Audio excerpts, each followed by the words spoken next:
നമ്മളിനി പോകുന്ന നേരെ തമിഴ്നാട്ടിലേക്കാണ് പോകുന്നത്. കാരണം തമിഴ്നാടിനെ സംബന്ധിച്ചിടത്തോളം ഇന്നിപ്പോൾ നിയമസഭയിൽ വിജയ് സർക്കാരിന്റെ വിശ്വാസ വോട്ടെടുപ്പ് നടക്കുന്ന ദിവസമാണ്. വിശ്വാസ വോട്ടെടുപ്പ് അവിടെ തുടങ്ങിയിട്ടുണ്ട്. 9:30 മണിയോടുകൂടി തന്നെ അത് തുടങ്ങി. അതിന്റെ ദൃശ്യങ്ങളാണ് പ്രിയപ്പെട്ട പ്രേക്ഷകർ കാണുന്നത്. 120 MLA-മാരുടെ പിന്തുണ വിജയ്ക്കുണ്ട്. അണ്ണാ DMK-യിലെ SP വേലുമണി വിഭാഗത്തിന്റെ നിലപാട് ഇതിൽ നിർണായകമാകും. 234 അംഗ സഭയിൽ 118 വോട്ടാണ് വിശ്വാസം തെളിയിക്കാൻ വേണ്ടത്.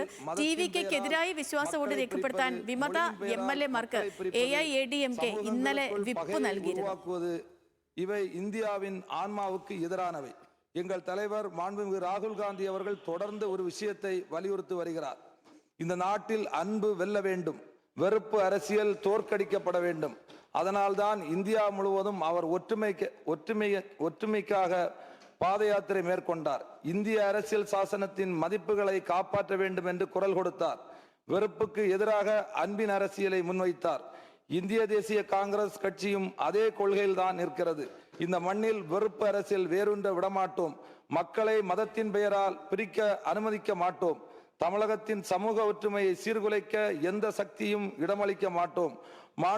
மாண்புமிகு முதலமைச்சர் அவர்களே, நீங்கள் பொறுப்பேற்ற உடனே சில முக்கியமான அறிவிப்பை வெளியிட்டுள்ளீர்கள்.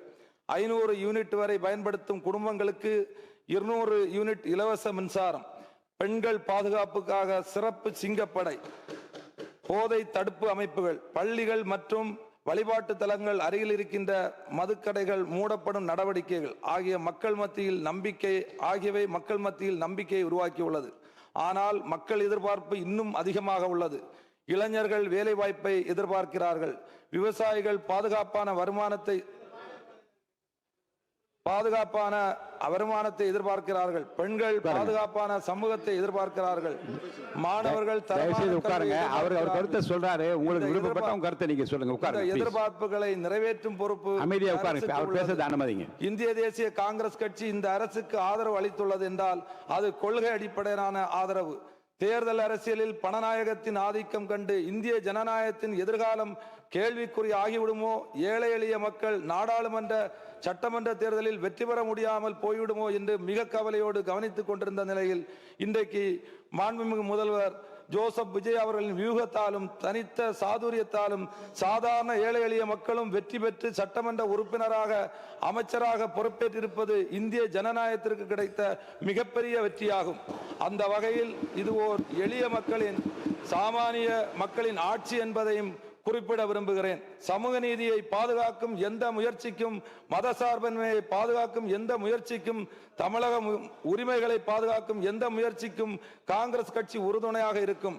நிலையான ஆட்சி வேண்டும், மதசார்பற்ற ஆட்சி வேண்டும், வெறுப்பு அரசியலற்ற தமிழகம் வேண்டும். தங்களது ஆட்சியில்தான் மகத்தான சாதனைகளை புரிந்திட, செம்மையான அரசாக திகழ்ந்திட காங்கிரஸ் கட்சி எங்கள் தலைவர் ராகுல் காந்தியின் ഗൗതം, ഇപ്പോ 120 MLA-മാരുടെ പിന്തുണ വിജയ്ക്കുണ്ട്. വിശ്വാസ വോട്ടെടുപ്പ് നടക്കുന്നുണ്ട്. ഇതിൽ ശ്രീപതിയുടെ കാര്യത്തിൽ മാത്രമേ ഉള്ളൂ. അദ്ദേഹം ഇല്ലെങ്കിലും സേഫ് ആണ് കാര്യങ്ങളെന്ന് മനസ്സിലാക്കുന്നു. വിവരങ്ങൾ തീർച്ചയായിട്ടും സേഫ്. ഇപ്പോൾ നിലവിൽ നമ്മൾ കാണുന്നത് തമിഴ്നാട് നിയമസഭ ചേർന്ന വിശ്വാസ വോട്ടെടുപ്പിലേക്ക് കാര്യങ്ങൾ പോയിക്കൊണ്ടിരിക്കുകയാണ്. അതിൽ ഏറ്റവും പ്രധാനപ്പെട്ട കാര്യം നേരത്തെ സൂചിപ്പിച്ച പോലെ തന്നെ AIADMK-യുടെ നിലപാടാണ് ഇതിൽ നിർണായകമാവുക.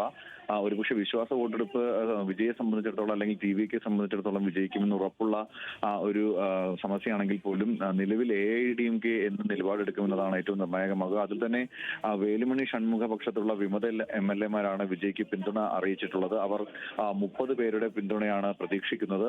ആകെ 47 AIADMK MLA-മാരിൽ 30 പേരുടെ പിന്തുണ ഉണ്ട്.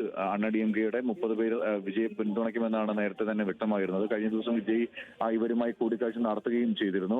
അതോടൊപ്പം തന്നെ ഏറ്റവും പ്രധാനപ്പെട്ട കാര്യം കോൺഗ്രസും അതോടൊപ്പം ഇടത് MLA-മാരും ഉൾപ്പെടെ ഇത്തവണ ഈ വിശ്വാസ വോട്ടെടുപ്പിൽ TVK-ക്ക് അനുകൂലമായി വോട്ട് രേഖപ്പെടുത്തും. 118 പേരുടെ വോട്ടാണ് വിശ്വാസം തെളിയിക്കുന്നതിന് വേണ്ടി ആവശ്യമായിട്ടുള്ളത്. അതുകൊണ്ട് തന്നെ നിലവിലുള്ള സാഹചര്യത്തിൽ വിജയ് സുരക്ഷിതനാണ് എന്ന് തന്നെയാണ് നമുക്ക് വിലയിരുത്താൻ കഴിയുന്നത്.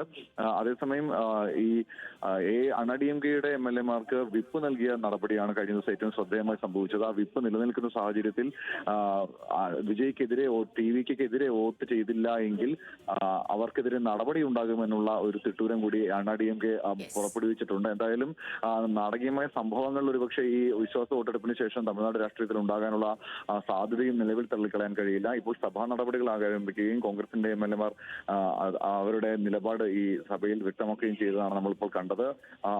അടുത്തതായി നടക്കാനിരിക്കുന്നത് ഈ വിശ്വാസ വോട്ടെടുപ്പിന്റെ അടുത്ത ഘട്ടം പ്രക്രിയയിലേക്ക് പോവുകയാണ് ചെയ്യുക. അതിനുശേഷമായിരിക്കും ഈ MLA-മാർ ഉൾപ്പെടെയുള്ള നിയമസഭാ സാമാജികർ വോട്ടുകൾ രേഖപ്പെടുത്തുക. അവരുടെ വിശ്വാസം ഉറപ്പിച്ചുകൊണ്ടുള്ള വോട്ടുകൾ ശരി, തമിഴ്നാട് നിയമസഭയിൽ വിശ്വാസ വോട്ടെടുപ്പ് തുടങ്ങിയിട്ടുണ്ട്, നടപടിക്രമങ്ങൾ തുടങ്ങി.